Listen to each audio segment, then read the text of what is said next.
me. That's my job. I got your name right, but I didn't get my other part. Sorry. I need to do this. Check one. This. Check. Oh, there we go. Thank you very much. Can you hear yourself? I can. Can we hear you? Yes, no. Say something? Check one. There we go. Charles, everybody! Thank you. Botanical Gardens for Dawn S. I'm in a tree maze searching for a minotaur. I'm eating a bowl of cereal pretending I'm not lactose intolerant. I'm thinking of you, thinking of me, as we both pretend otherwise. I want you. I want you so bad. I want to marry you and have broken children with you. We are film noir. We are the dingy, undigested streets of Los Angeles. We are Betty and we are Veronica. I am trying desperately to make friends with a mind I have ignored since I was a tadpole or baby cookie monster. I am trying unsuccessfully to get you to return to a farm neither one of us seems to believe in any longer. I know my intellect both electrifies and scares you to death, and that eating in some greasy spoon with you was just the tip of a very, very intimate but freezing cold ice cube. I need to be Winslet to your DiCaprio, Hepburn to your Tracy, Eve to your Adam. I need to stop clinging to that which does not cling back and try once and for all to be more than just somebody else's spilled milk. Watching movies with you was like attending church, except no one judged you, and the sermons actually made sense. Touch of Evil, Tommy, it's playing in my head, except in this version, Charlton Heston's part, it's played by an actual Mexican. I wonder if I'll ever be able to watch Chimes at Midnight without falling asleep. I wonder who your Rosebud is, and if, like me, you weren't too terribly impressed with Citizen Kane, but loved the magnificent Ambersons. True story. You're like an open book, written in some foreign language. You're like a distant memory, incapable of closure or recompense. You are my Scopes trial, and I refuse to be anyone's monkey but yours.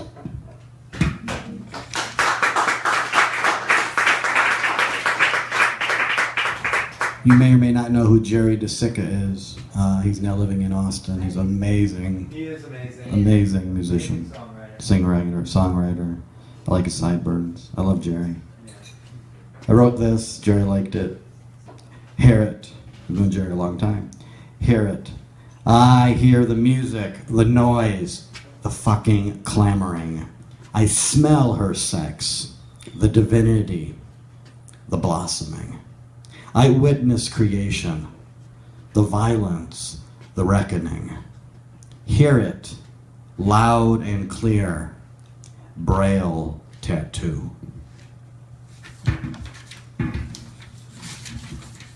Take off the noose. Take off the noose and get comfortable.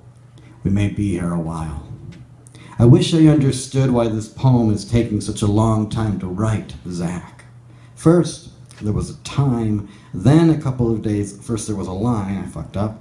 First there was a title, there we go. Then a couple of days later, the first line spilled out, and now 2 more lines are making an appearance. I have learned you take what you can get. Sometimes all there is to eat is ramen or ramen noodles. Then maybe, if you're lucky, a nice roasted chicken will appear. And if you're really blessed, some chocolate cake with a glass of vitamin D whole milk to wash it all down with. Inspiration comes, and then it's gone just as quick. Go to the hardware store and buy some nice new rope. So when you hang yourself, everything will come off without a hitch. I refuse to ignore whatever gifts I may have been imbued with. The jury is still out. The other day, I thought about jumping in front of a train, but I decided to put those plans on hold and to instead enter the magic theater, ready to experience the fantasies that exist in my mind. I believe I may be one of the suicides and one of the immortals. And that's why I'm having such a difficult time deciding what to do next. This last piece, I'd like to read it for Tommy, and I'd like to read it for Zach, because we were talking about Bob Dylan. This is a letter I wrote to Bob. Yeah, who knows if he actually will ever read it, but this letter was written for Bob Dylan. Bob, no time to think, and I must confess, street legal always hits me in the gut. I believe it has everything to do with the swirling, whirling music and your cold-eyed singing.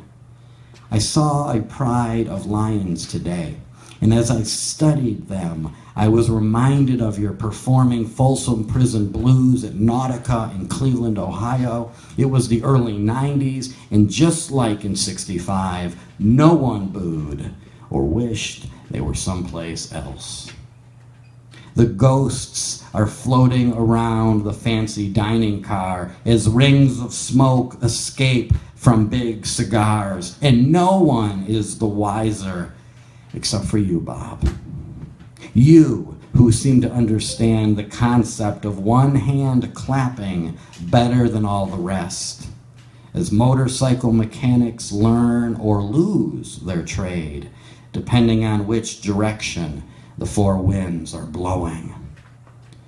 What's going on? I don't fucking know. And that could be because I'm exhausted, or it could be because my indifference has swallowed me whole.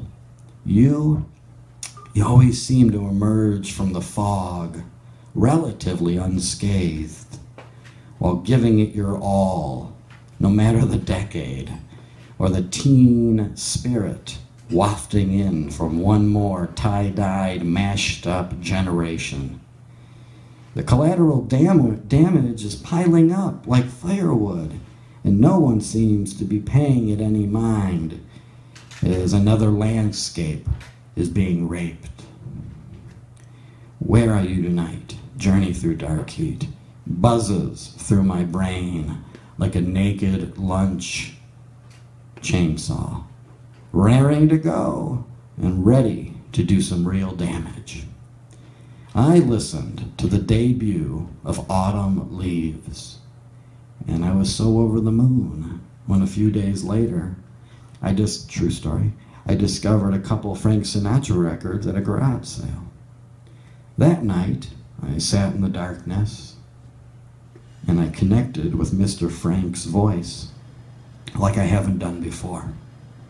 I highly recommend it.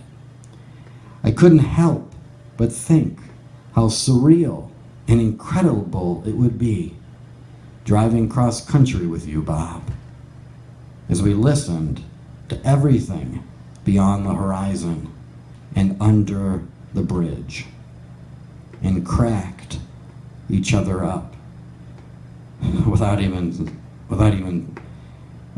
saying a single solitary word. Thank you.